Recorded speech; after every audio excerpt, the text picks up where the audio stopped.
Halo Sobat Print Media, saat ini saya berada di pameran Indonesia Apparel Production Expo yang diadakan di Diamond Solo Convention Center.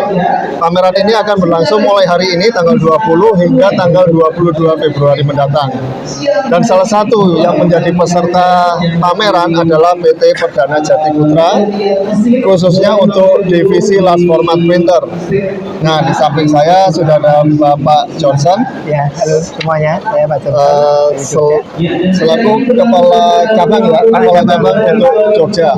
Nah, kita akan berbincang sejenak dengan Pak Johnson. Ya, baik. Pak, sehat Pak? Sehat, terima kasih, Bapak juga ya Pak. Sebelumnya Bapak mulai bergabung di Perdana Jogja sejak kapan nih Pak? Saya bergabung di PT Perdana Jogja ini mulai Januari kemarin, Pak. Awal Januari tanggal 8. Oh, awal Ya, Januari 2025 ya? 2025 ya. Betul, Pak. Oke. Nah, dengan waktu yang cukup singkat nih, kemudian Februari sudah ada pameran. Kira-kira Bapak melihat potensinya sendiri ya untuk baik untuk wilayah Jogja maupun karena Perdana yang saya tahu tidak ada cabang lain kan di Jawa Tengah selain Jogja. Ya, gitu kan? Melihat potensi di Jogja dan Jawa Tengah secara keseluruhan seperti apa sih Pak? Iya, baik. Kalau untuk memang betul kita di cabang Jogja ini nanti akan meliputi area Jawa Tengah juga.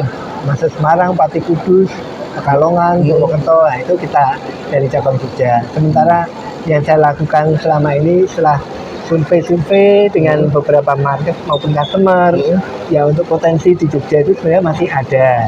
Cuman memang saat ini kayak kemarin Januari ya, mereka memang banyak yang mengeluh agak lesu karena memang isu ekonomi global juga kadang perekonomian lagi sulit ya, dan ada juga efisiensi betul dari anggaran pemotongan anggaran dari negara seperti itu ya.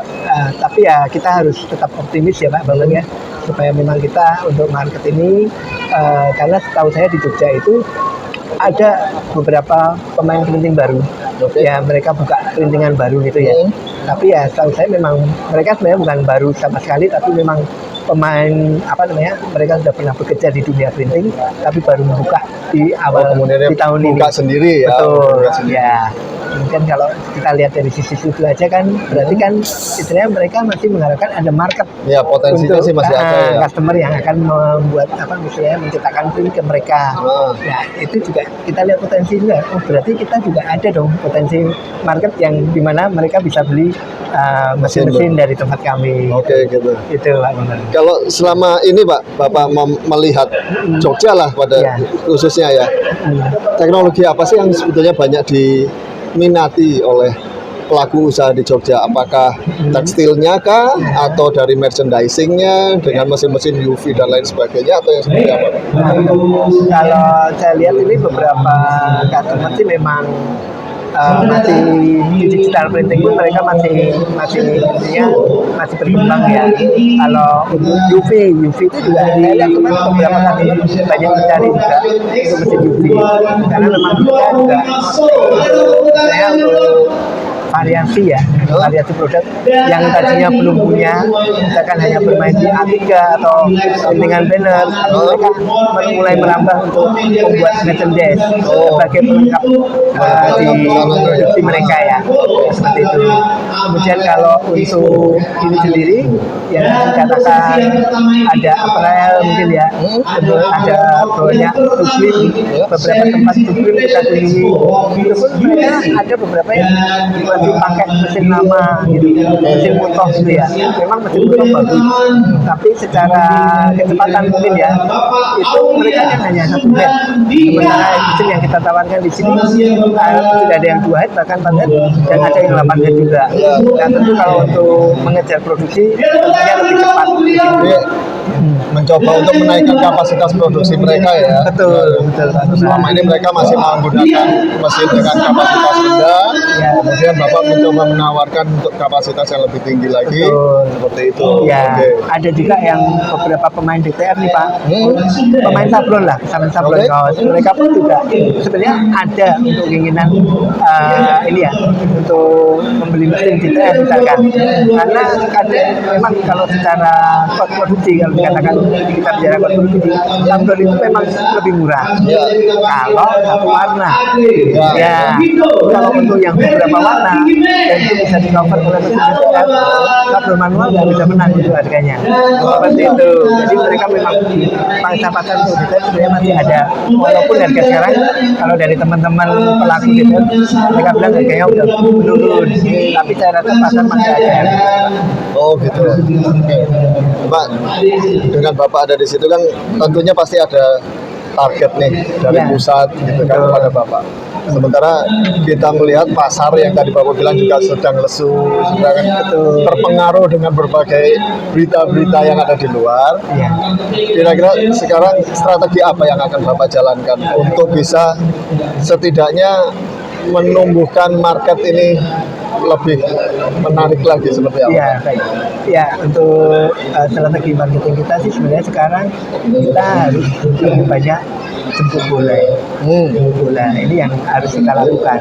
Karena kan memang banyak mungkin di daerah-daerah kan yang masih mungkin belum menerima informasi mengenai teknologi mesin seperti ini, kecuali pameran kadang ada yang nggak bisa datang. Ya. Nah, kemungkinan kita akan melakukan jemput bola, kita akan datangi beberapa customer bahkan di daerah yang terpencil seperti itu, yang masuk saat ini masuk wilayah Jogja ya. Ya, Jogja dan Jawa Tengah ya, Jawa berarti ya? Tengah ya, Jogja Jawa Tengah. Seperti itu. Oke. Kita pun juga akan mengadakan mungkin pameran-pameran kecil sendiri ya, roadshow ya. Nah, open house kita nanti juga akan adakan, kemudian roadshow di beberapa kota ini kita juga akan adakan. Oke, kira-kira berapa banyak Pak roadshow-nya selama 1 tahun ini? Nah, kalau kemarin kita sudah sampaikan di manajemen kami, kita akan mengadakan open house maupun roadshow dalam setahun itu bisa 3-4 kali, Pak. Untuk Jawa Tengah Jawa sendiri? Tengah ya, di luar event nasional. Ya. Nah, Untuk itu Pak. kota-kotanya bisa ini boleh Ya, di-spill? kalau kota-kota sih memang kita kemarin masih rencanakan ya Pak ya. Itu selain open house kita di Jogja, kita mungkin masih akan memiliki antara Solo lagi, Oke. atau nanti di dekat Semarang atau Kudus ya, seperti itu. Ya mungkin antara Purwokerto atau Pekalongan. Oh, Iya, jadi kita sebenarnya strateginya kita bagi yang di tengah, kemudian ada yang di timur maupun di barat dari wilayah yang kita cover. Iya. Seperti itu. Pak, terakhir Pak, boleh Pak disampaikan Ya. mungkin banyak ya yang belum tahu perdana di Jogja Ya. ada di mana dan sebagainya. Oh, ya. Boleh silakan disampaikan Pak. Baik, untuk sobat print media ya, saya perkenalkan untuk PT Perdana Jati Putra Divisi LMP cabang Jogja. Kita berkantor di Ruko Paris nomor 5. Dia ada di perempatan Ring Road atau Jalan Nasional 3 Parangtritis Yogyakarta, termasuk di Kabupaten Bantul. Ya, Langsung ketemu dengan Pak Johnson nanti sendiri. bisa, dengan saya sendiri nanti bisa, kalau teman-teman bisa mau main ke kantor atau misalkan nanti ada intinya kita bisa memberikan konsultasi atau saling berinteraksi, ya kita saling bertukar informasi dan pemikiran ya, nanti bisa ketemu dengan saya, dimana sekarang tim saya juga saat ini sudah saya bangun, ada 2 teknisi, 1 sales dan 1 admin yang kemungkinan nanti akan kita tambah lagi Pak ke Ya. depannya. Siap membantu teman-teman semua untuk bagaimana memperluas produksinya. Ya. Bisa ada mesin-mesin demo juga Pak di sini. Nanti untuk saat ini memang belum Pak, tapi kami akan datangkan untuk di Jogja ada mesin-mesin demo. Oh gitu. Ya, gitu Pak. Ya, baik, terima kasih Pak Johnson Ya, atas baik. waktunya. Takut mengganggu Ya, politik. terima kasih kembali Pak Bambang. Ya, sama-sama. Ya. Oke, Sobat Primedia, demikian perbincangan saya dengan Pak Johnson, Kepala Cabang Perdana Jati Putra Divisi LFP di wilayah Jogja dan Jawa Tengah. Sampai ketemu lagi dengan berita-berita pameran IAP selanjutnya. Sampai jumpa.